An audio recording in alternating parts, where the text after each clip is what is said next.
Break બાદ ફરી એક આપનું સ્વાગત છે। વાત કરી રહ્યા છે ગુજરાતના સ્થાનિક સ્વરાજની ચૂંટણી મુદ્દાઓ પર પ્રકાશ પાડવાનો પ્રયાસ તો કરી રહ્યા છે, પરંતુ તેની સાથે સાથે ક્યાંક જે રીતે ટકાવારી જોવા મળી રહી છે તેના ઉપર પણ નજર કરવાનો પ્રયાસ કરતા રહીએ છીએ। ફરી એક વખત જે ચર્ચા છે તેની શરૂઆત કરીશું। જી હિતેન્દ્રભાઈ, આપણે જે વાત કરી એ પહેલા કે જે રીતે પ્રશાંતભાઈએ કહ્યું કે ક્યારે આપણે આ બધા મુદ્દામાંથી બહાર આવીશું, એટલા માટે આપને, કારણ કે સતત સત્તા પર આપ છો।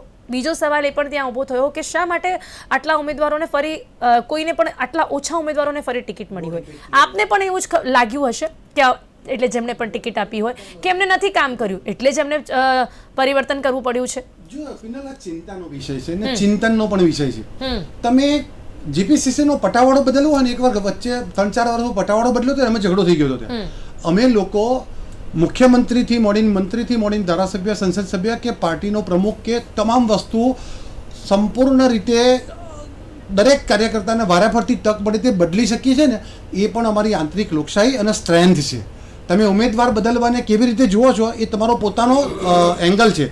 દાખલા તરીકે સમસ્યા માટે પણ આપણે પોતે કેવી રીતે જોઈએ છીએ તો ગ્લાસ થોડો ઊણો છે એ જોઈ અને કોંગ્રેસ જે રીતે પ્રચાર કરે છે રોડમાં ખાડો પડ્યો પણ 2 કિલોમીટર રોડ નહોતા બનાવી શકતા, આજે 20, 22, 25, 30 કિલોમીટર રોડ બને છે, એને જોવું પડે। 3 બ્રિજ હતા, ગાંધી, સરદાર અને નહેરુ, આજે 168 જેટલા 170 જેટલા અંડર ઓવર બ્રિજ આ તે બધું જે નેટવર્ક છે, લોકોને ખબર પડે છે કે કોઈ બ્રિજમાં તકલીફ પણ પડી છે, પણ જે રીતે ડિબેટ કરવા માટે હું દાસ્તાન ફાર્મથી અહીંયા આવતો તો 1.5-2 કલાક થતા હતા, અત્યારે 1.5 કલાકમાં પહોંચું છું અને 100 મીટરનો બ્રિજનો ટુકડો નહોતો બનતો, 10 કિલોમીટરનો આપણો સરખેજથી આ બને છે, 4 કિલોમીટરનો ચાલુ છે, એના ઉપરથી આપણે પસાર થઈએ। એટલે રિવરફ્રન્ટથી જઈએ છીએ અને ટ્રાફિકની સમસ્યા જે દૂર થાય છે, અથવા સાંજે ફરીએ છીએ જે નજારો જોવા મળે છે, અથવા BRTS કે મેટ્રોમાં મુસાફરી કરવા મળે છે, એ બધા લોકો ફીલ કરે છે, એમને ખબર પડે। આપણે એવું માનીએ છીએ કે બધું બહુ પ્રોબ્લેમ છે અને આ લોકો ગાડા છે ને બોલતા નથી, આપણે મતદારોનું અપમાન કરીએ છીએ અને આપણું જે બુદ્ધિ ચાતુર્ય છે એને એ એંગલમાં લઈ જઈએ છીએ કે આ બધું ખલાસ થઈ ગયું, ધનોત પનોત નીકળી ગયું છે અને ગુજરાતની જનતાને કંઈ ખબર પડતી નથી, અહીંયા બેઠેલા લોકોને જ ખબર પડે છે। અને એટલા માટે હું વિનંતી કરું છું કે સમસ્યાનું સ્વરૂપ બદલાયું છે। સમસ્યાઓ ભૂતકાળમાં હતી તો લાઇટ આવે સમાચાર હતા, આજે 24 કલાક લાઇટ છે બેન, અપડેટ થઈ છે સમસ્યા, એટલે નહીં, એટલે પછી એમાં અડધો કલાક જાય તો પ્રશ્ન થાય છે, 10 ફોન આવી જાય છે, અરે હિતેન્દ્રભાઈ જુઓ તો ખરા 15 મિનિટથી લાઇટ ગઈ છે, શું વહીવટ કરો છો તમે? તો મને આનંદ થાય છે કે લોકો એમ કહે છે કે 15 મિનિટ લાઇટ આવતી હતી, એના બદલે 15 મિનિટથી લાઇટ ગઈ છે। એ વ્યવસ્થાઓ છે। આજે 80 લાખ હેક્ટરમાં સિંચાઈની વ્યવસ્થાઓ થઈ, આજે 2000ની સુધીમાં 4 લાખ વીજળીના કનેક્શન હતા ખેડૂતોના, આજે 24 લાખ કનેક્શન થયા, માગો ત્યારે વીજળીનું કનેક્શન મળે છે, એ ખેડૂતને ખબર પડે છે। લંગડી વીજળી આવતી હતી, આ આંકડા પરથી ભાઈ તમે આમ કરો કે ના કરો, એ રેકોર્ડ ઉપર આંકડા છે, 24 લાખ વીજળીના કનેક્શન, અને તમે કોઈને અરજી કરાવો 3 મહિનામાં મળી જાય। મને 7-10 આટલા સમયથી સત્તા પર છો એટલે બટ ઓબ્વિયસ છે કે આટલું બધું કર્યું છે કહેવા માટે તો ઘણું બધું હોય જ। હું એક જ મિનિટ પૂરું કરું। ધારો કે કર્ણાટક છે, એમની પાસે થોડો ટાઈમ પંજાબ હતું, આજે આપ પાસે છે, એમની પાસે 3 રાજ્યો છે, આપો 24 કલાક વીજળી, તમે આપો 0% બેચે, બધા પાસે 4% તમે લો છો। અમારું ગુજરાત રાજ્ય પાસે તો નથી હોતા મુદ્દા, એટલે તો જનતા અમારું ગુજરાત રાજ્ય છે જે ખેડૂત વતીથી 4% ભરે છે, તમે ભરી શકો। અમારું ગુજરાત રાજ્ય 90% સબસિડી આપે ડ્રીપ ઇરિગેશનમાં, તમે કેમ 40% જ આપો છો? તમારી પાસે 3 રાજ્યો છે, આપો ને તમે। અમારું એક જ ગુજરાત 24 કલાક વીજળી કે દિવસે વીજળી કોઈ રાજ્ય આપે છે? જી પાર્થિવભાઈ, આ બધા મુદ્દાઓ તો કદાચ આપને પણ ખબર છે। હું આવું ને એમને બેટિંગ કરવાની હતી, વ્હાઇટ બોલમાં જે બેટિંગ કરવી હતી કરી લીધી, પણ જે હકીકતો છે એ વાત એ છે કે તમે 2022માં આ ગુજરાતના ખેડૂતોની આવક ડબલ થશે એવી જાહેરાત કરી હતી, આવકની જગ્યાએ ખર્ચ ડબલ થઈ ગયો। બીજી વાત કરીએ, આ ખેડૂતોની વાત કરે છે, આખા દેશના ખેડૂતો 700 ખેડૂતોના જીવ ગયા, દિલ્હીની સરહદ ઉપર બેઠા, એ 3 કાળા કાનૂનના વિરુદ્ધમાં આખા દેશના ખેડૂતો આમના વિરુદ્ધમાં હતા કે નહીં એ જોયું? આજે કેનાલોની વાત કરે છે, નર્મદાના પાણીની વાત કરે છે, એમના શાસનની કેનાલો તો તૂટી જાય છે, અને તૂટી જાય ત્યારે એવું કહે છે કે આને ઉંદેડા કાતરી ગયા, કેનલને ઉંદેડા કાતરી ગયા। અહીંયા તો આમના શાસનમાં તો ઉંદેડા ડ્રગ્સ પણ ખાતા મળે અને કેનાલ ખાતા પણ મળે। હમણાં આપણે થોડાક સમય પહેલા અખબારમાં અને મીડિયામાં આવ્યું હતું કે કિલોના ભાવમાં ઉંદેડા ડ્રગ્સ ખાઈ ગયા, એટલે અહીંયા તો ઉંદેડા, કેનાલવાળા ઉંદેડા, ડ્રગ્સવાળા ઉંદેડા, આવી અનેક બાબતો। સલામતીના મુદ્દાની વાત કરે કે સલામત, તો હમણાં 2 દિવસ પહેલા સુરતમાં શું થયું હતું દીકરીવાળું, ગૃહમંત્રીના વિસ્તારમાં? આજે કરોડો રૂપિયાનો ગુજરાત રાજ્યમાં ડ્રગ્સ પકડાય છે, કાળો કારોબાર ડ્રગ્સનો, ત્યાં સલામતી ક્યાં જાય છે? આપણા યુવાધનને જ્યાં ધકેલ્યું છે એમને, તો એ મુદ્દાની વાત કોણ કરશે? કે જે ડ્રગ્સના દૂષણ સામે લડવાની વાત આવે તો આ સરકાર નિષ્ફળ ગઈ છે. આવા અનેક મુદ્દાની ચર્ચા જ્યારે ખેડૂતોની વાત કરે, આ જ લોકો હતા કે જે સમયે કેશુભાઈ, આમને તો કેશુભાઈને તો પોતાના ગણવા જ નથી, કારણ કે 2025ની જ વાત કરે છે. એ જ કેશુભાઈ ગોકુળિયું ગામ લઈને આવ્યા હતા કે ગામ ગોકુળિયું બને. આજે એ ગામડા કોના લીધે તૂટી રહ્યા છે? તમે જે સ્માર્ટ સિટીના નામે જે શહેરીકરણ કરવાની દિશામાં આગળ વધ્યા, એમાં ગોકુળિયા ગામ તૂટી ગયા. ગામમાં આજે શું પરિસ્થિતિ?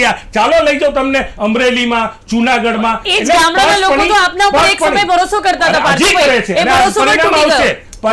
એક સમય એવું કહેવાતું હતું કે કોંગ્રેસ માટે ગામડાના લોકો જે છે હંમેશા એમના વિશ્વાસ રહે છે, પણ એ ભરોસો પણ તૂટી ગયો. ચોક્કસ ભરોસો પણ તૂટ્યો ખરી. હવે ફરી એના માટે શું?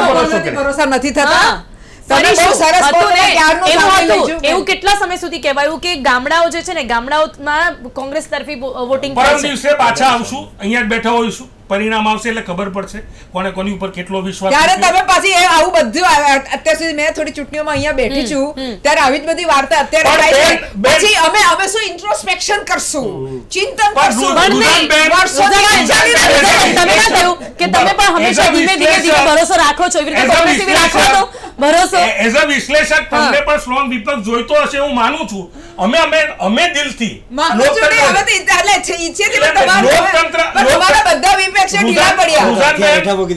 લોકતંત્રને બચાવવા માટે અમે લડીએ છીએ. અમે એ જ પક્ષી જે તમે કહેતા હતા ને, તમે જે ચકલીની વાત કરતા હતા ને, એ ચકલીની ભૂમિકા કોંગ્રેસ પાર્ટીના કાર્યકર્તા ભજવે છે. તમે જે જંગલમાં આગ લાગી અને જે ચકલી પાણી લઈને આવતી હતી, સમજી ગયા. એક મિનિટ, પાર્થિવભાઈ, ભરોસો તો રાખવો જ પડશે. મહિલાઓનો અવાજ ના દબાવો. ભાજપનું કામ અમારું નહીં. ઓકે, રોઝાન એક જ મિનિટ. લંગના ગોળાથી કરે છે, લંગના ગોળાથી કરે છે, હવે ચાલો એનાથી કરે છે. જી રોઝાન, એક મિનિટ, સારું બધું અહીંયા બહુ સરસ બોલ્યા છે, પણ અનફોર્ચ્યુનેટલી ડાઉન ધ લેવલમાં જાણે કે હું એ એરિયામાં અલગ એરિયામાં રહું છું, પણ મેં જોયા હતા કે ભાજપના કાર્યકર્તાઓ મહેનત કરતા હતા. તમારી પાસે સાહેબ ભલે અહીંયા ટીવી પર બોલવા માટે તમારે 5-10 તમને બતાવું રૂઝાનબેન, કાર્યકર્તા અમારા મહેનત કરતા બતાવું તમને. ચલો લઈ જાઉં તમને. તમે કાર્યકર્તાઓને જોયા નથી, ઓળખ્યા નથી એટલા. વાત જ એ છે કે ઓળખાતા નથી, ઉમેદવારો નથી ઓળખાતા કોંગ્રેસ. કાર્યકર્તાઓ શું ઘણા બધા વિસ્તારોમાં નથી, ચાંદખેડા વિસ્તારમાં કોર્પોરેટ રાશ્રીબેન નથી ઓળખતા. એમના અરે રાશ્રીબેન કેસરી સિવાયના ઉમેદવાર બોલો તમે. એમના સિવાયના ઉમેદવાર બોલો. તમને ખ્યાલ હોય તો સુબોધ કુમુત્રા સારા ઉમેદવાર નથી. એ રાજશ્રીબેન પિનલ એક અંદરની વાત કરું, એ રાજશ્રીબેન સુબોધનું નામ લીધું ને, સુબોધનો અંદર એટલો બધો પુષ્કળ વિરોધ રાજશ્રીબેન જાતે કરે છે કે મને એકલીને વોટ એ મારે અત્યારે કેવું નથી, નહીં તો તમને એવું લાગે કે હું કોંગ્રેસને વિરોધ કરી રહી છું. પણ વાત એવી છે, કોંગ્રેસની ક્યાં વાત કરો? ભાજપના ધારાસભ્ય કહે છે બરોડા ના કીધું કે પેનલ ના તૂટવી જોઈએ. ભાજપના બધા પક્ષોમાં છે એ વસ્તુ, બધા પક્ષોમાં છે. બસ પરિણામમાં નથી થતું. પાર્થિવભાઈ, તકલીફ ત્યાં થઈ જાય છે. સારું. એનીવે મૂળ આ વખતે આશાઓ અમર છે. આશા અમર છે. ગુજરાતની જનતાની વાત કરવાની, ગુજરાતની જનતા માટે લડવાનું. અમારું કામ ગુજરાતની જનતા માટે લડવાનું, લોકતંત્રને બચાવવા માટે લડવાનું, પાયાના પ્રશ્નો માટે લડવાનું. ટીવી પર લડવાનું. ઓકે તમે જોઈ લો. એક મિનિટ, પાર્થિવભાઈ, હા, હિતેન્દ્રભાઈ. નહીં, એટલે અહીંયા લોકતંત્રમાં સૌથી અગત્યનું પરિબળ જે સ્થાનિક સ્વરાજની સંસ્થાની ચૂંટણીઓ છે. વડાપ્રધાન ગમે તે હોય, મુખ્યમંત્રી ગમે તે હોય, સરસ સરસ યોજનાઓ આપે, પણ ડિલિવર કરવાનું કામ આ લોકોએ કરવાનું છે. એટલે ખૂબ અગત્યનું અંગ છે અને એમાં સારા લોકો આવે એવું ઈચ્છતા હોય છે. ગુજરાતની જનતા વેપારી છે અને એને ખબર છે કે ઉપર જે લાઈન છે, લાઈન તોડીશું તો મજા નહીં આવે. અને એટલા માટે એ આખી એ વિકાસની પ્રક્રિયાની ધારા છે, એક સોસાયટી ગલી મોહલ્લા સુધી પહોંચે એટલા માટે સૂઝબૂઝથી એ લોકો વોટિંગ કરે છે. એની પાસે સમસ્યા હશે, અમારી કંઈ ભૂલ પણ હશે, પણ એને ખબર છે કે પ્રયાસ આને કર્યો છે. 6,000 આપ્યા તો 8,000 એ જ કરશે. 5 લાખની સારવાર આપી હતી તો 10 લાખની એમણે જ કરી છે. ડ્રીપ ઇરિગેશન પહેલાં 50% ચાલુ કર્યું તો 70% એમણે જ કર્યું છે. તો વિધવા સહાય પેન્શનમાં 700થી ચાલુ કર્યું તો ત્યારે 1500 એમણે જ કર્યા છે. તો જેના વિચાર આવ્યો છે એ વધારશે. 3 લાખની લોન જે 0% મળે છે 5 લાખ કરવા માટેની માગણી. સવાલ એ છે કે કોંગ્રેસને મેન્ડેટ આપતા નથી આવડતું, એ પહોંચતી નથી.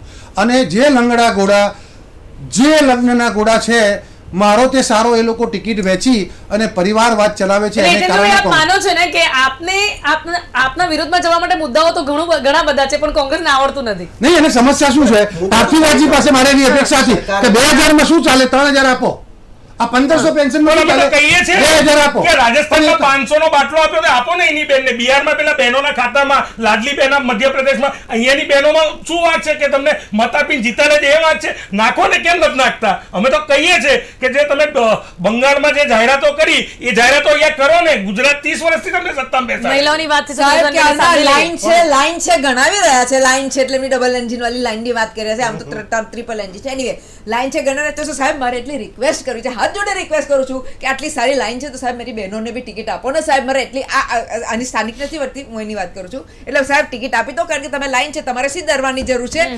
મારી બહેનોને ચાન્સ આપો. મારે તો અત્યારે આ કેવું છે, કારણ કે ક્યાંના સાહેબ બીજી વાત ક્યાંના સાહેબે બ્રિજો ગણાય, આ ગણાય, તે ગણાય, બધી 17 ચીજો ગણાય. પણ સાહેબ તમે આટલા વર્ષોથી છે તો કંઈક તો તમારે કરવું પડે, તો તમે કર્યું છે. પણ એના કઈ તમે sorry but let me tell you one slang કે કઈ એહસાન નથી કર્યો. તમે અમારા જ પૈસાથી કામ કર્યું છે. જે વખતે બીજી બી પાર્ટી હતી અમારા જ પૈસાથી કામ કરતી હતી. પણ પ્રોબ્લેમ ક્યાં છે?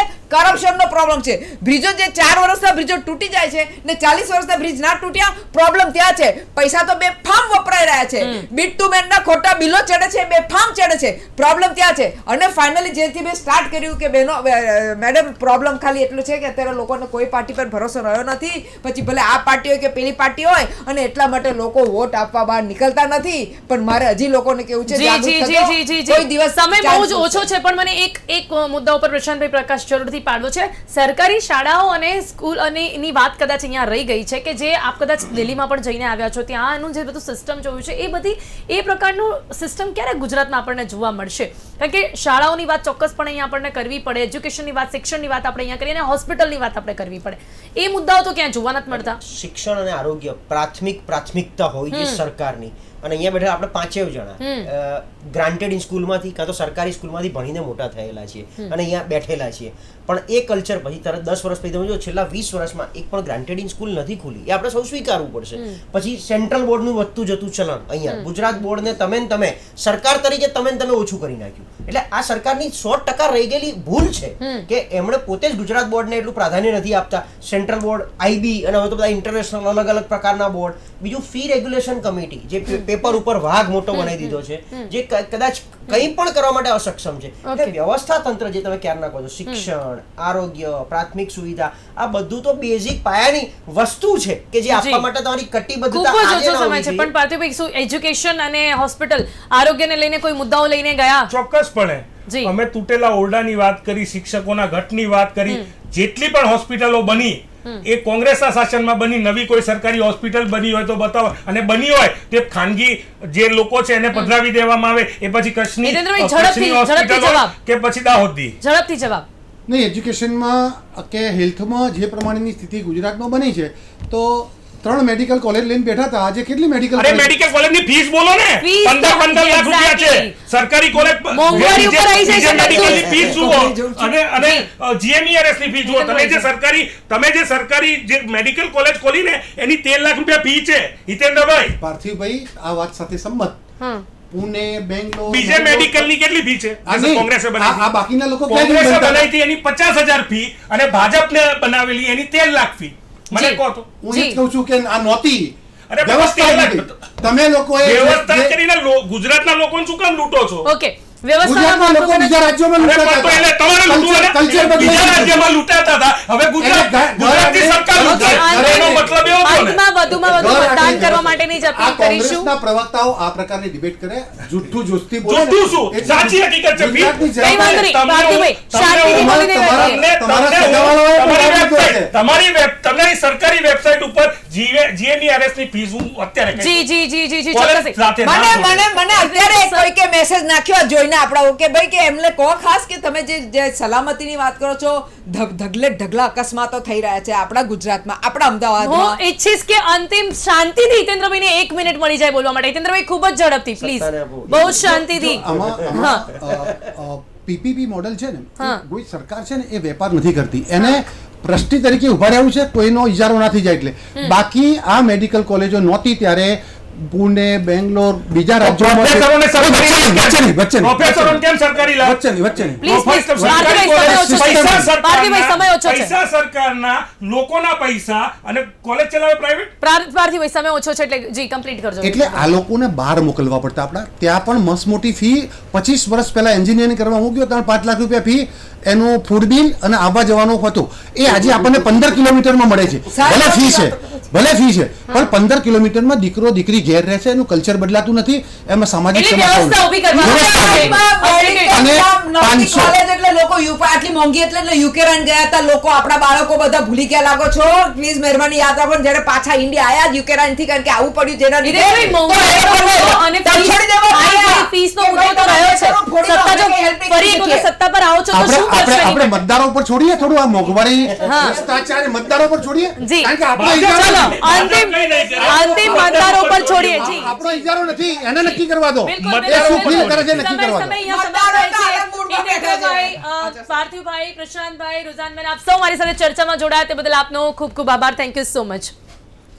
પરમ દિવસ મળીશું એટલે નક્કી કરીશું કે મતદારોએ શું નક્કી કર્યું. યુક્રેન જવું પડે કે આ GMS